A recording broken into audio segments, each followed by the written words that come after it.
बेटा खेलने का दिल करे तो खेल लेना अपने आप से, चुटकी में हार जाओगे अगर टकराओगे अपने बाप से।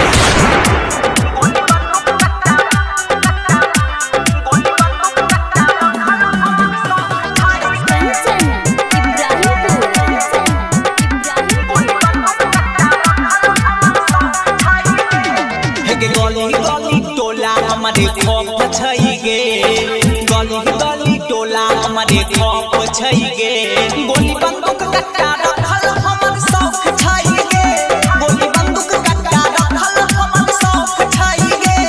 हे गली गली टोला हमारे खौफ छई गे, गली गली टोला हमारे खौफ छई गे, गोली बंदूक कट्टा रखल हमर शौक छई गे, गोली बंदूक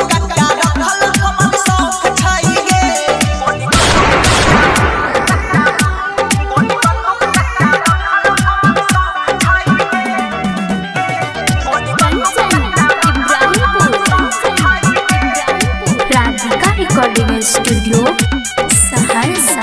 हे गे नेता विधायक छौरी हमारा ठोकै छै सलाम गे,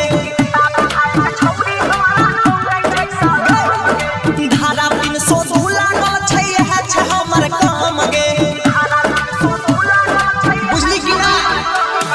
नेता विधायक छौरी हमारा ठोकै छै सलाम गे, धारा 302 लागल छै इहे छै हमर काम गे। हे गे जेल भी हमरा ले आना छई गे, जेल भी हमारा ले आना लौक छई गे, गोली बंदूक कट्टा रखल हमर शौक छई गे, गोली बंदूक कट्टा रखल हमर शौक छई गे।